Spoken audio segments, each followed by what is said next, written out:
All right, good morning, guys. Today we're going to talk about a 2025 Ford Mustang Mach-E GT. Yes, this is the performance version of the Mach-E.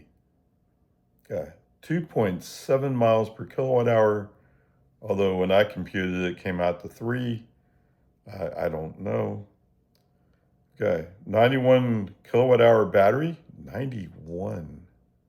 Wow. Okay, 280-mile range. The comparison trip is the domain, 98 miles, 18 kilowatt hours used for $1.98 cost of energy in Big Ray 1, about 5.2 miles per kilowatt hour for Big Ray 1. Electricity cost today, 11 cents per kilowatt hour. Trip cost in terms of efficiency, 61%. Cost of energy range.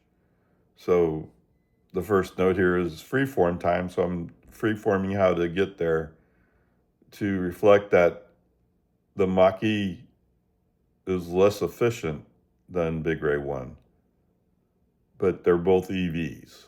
Okay, so I can't do a electric to gas because they're both electric. All right, so take the energy used by Big Ray 1 times miles per kilowatt hour. Is that what I did? Yes. Okay, so we use 18 kilowatt hours.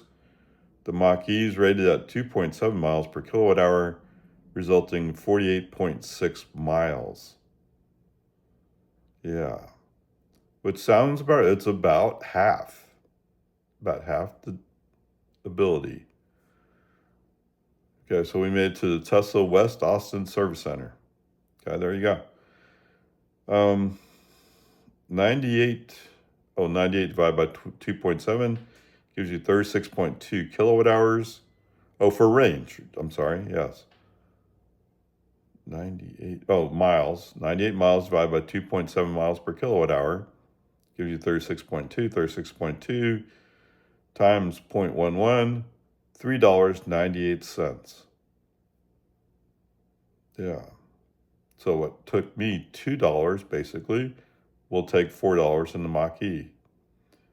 3.98 divided by 0.11, 36 kilowatt hours, 36 times 5, 180 miles.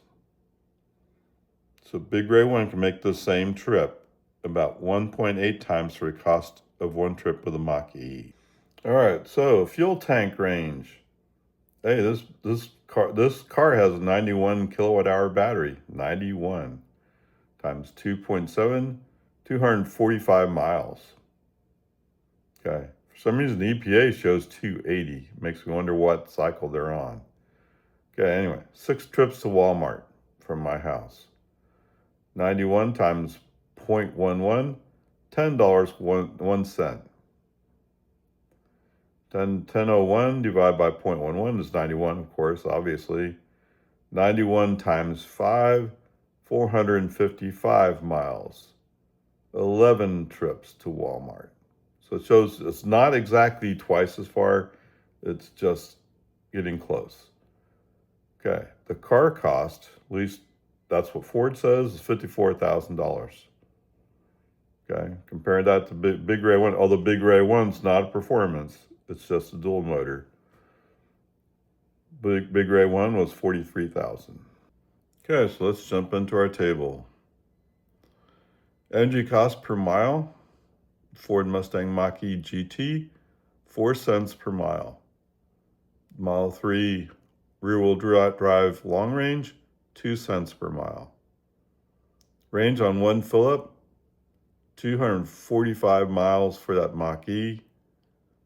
For the Model 3, 363 miles. Cost for a fill-up, $10, 1 cent for that Mach-E. For the Model 3, it's $8.80. Okay, so that thing is on there somewhere.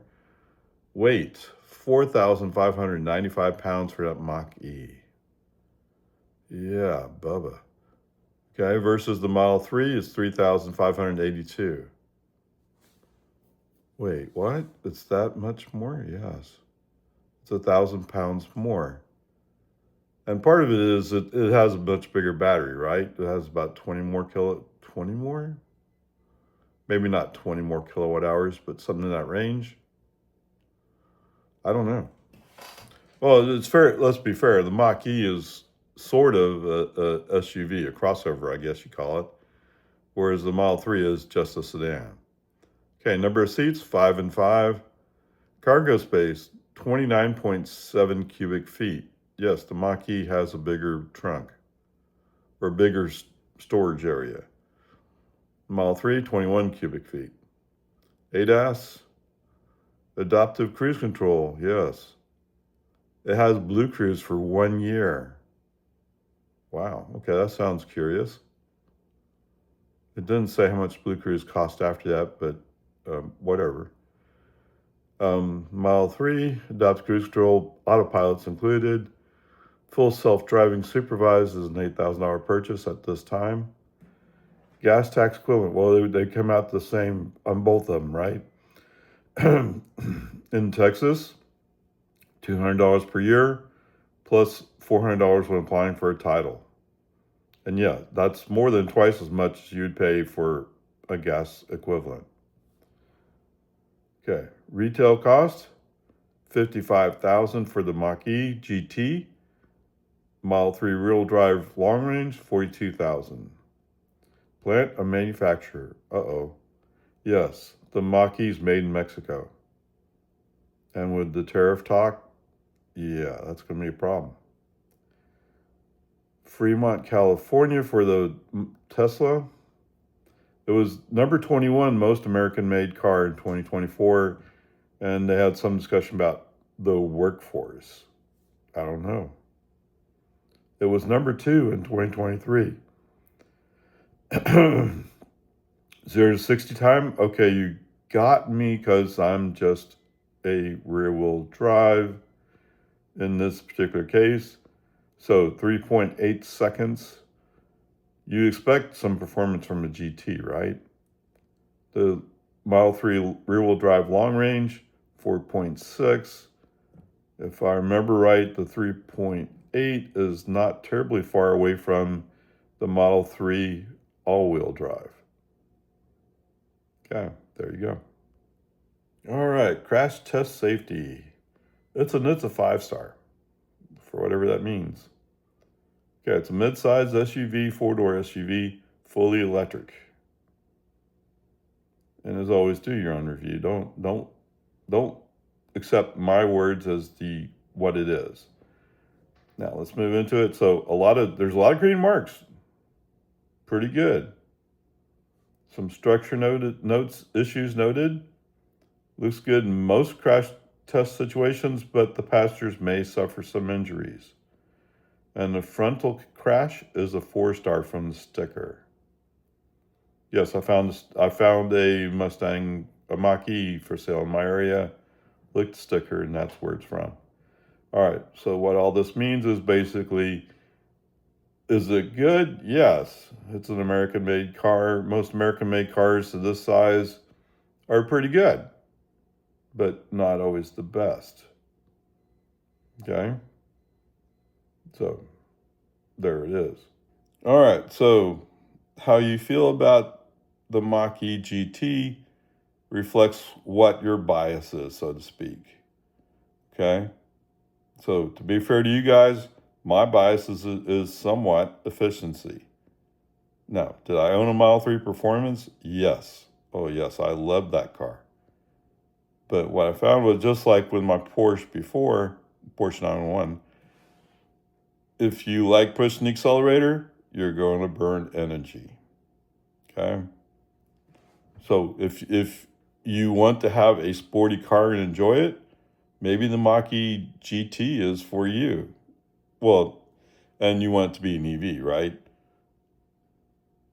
Yes, because there are those people who feel like soul is loud noises.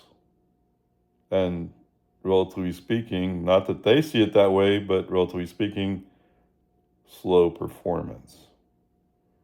Now, yes, you can modify a car, modify a gas car. Well, it originally came with a V6. I somehow shoehorned a big block Chevy V8 into it. Now it's much faster. Okay, is it that much faster? Not a whole lot, right? Okay. All this is saying is, I'm not asking you to pick any side. It's up to you who you are, right? And if I got to have soul in my car, and I don't mind paying arm and leg for gasoline, go that way. My personal feeling, as my personal feeling, I can't base upon anything, is at some point you're going to be priced out of that vehicle. It's just the way things are, right? But we're in a period of transition, and so you we all can't get away with it. It's just your choice. Okay. The nice thing about the Mach-E GT is it's a sporty car. Now, if I remember right, Grandpa, which was a 2020 Model 3 Performance, would easily beat this car. Yeah, I think it was about 3 seconds. 0 to 60 time. Okay? It had track mode. I don't know if the GT has track mode or not. Although my guess is they've done some tuning to that Ford Mach-E GT to make it perform better. And I think there was a discussion from Out of Spec Studios that hinted at it's better than it used to be, not quite Model 3 performance levels. But okay, I mean, that's fine. So who would buy a Mach-E GT? Somebody who wants a Ford and loves performance, okay? But doesn't demand absolute performance. I mean, Mach-E looks pretty comfortable, pretty useful. It is an SUV after all, okay? So there's that part. If you really demand performance and you really demand a Ford, I think I would wait a little bit and see if Ford does some kind of improvement in their battery systems. They're working on it. They're definitely working on it. Okay? That would be my temptation, but the question is, at what point would that be available? I don't know. Okay, anyway, there you go. Is it an okay car? Yes, it's an okay car. Is it a performance-oriented car? To some extent, yes. And the reason why people compare it to a Model Y Performance is because they're both about the same size car. So compared to a Model 3, rear-wheel drive is not exactly fair. Okay? It's just a baseline to compare it to. Anyway, onward, upward, charge.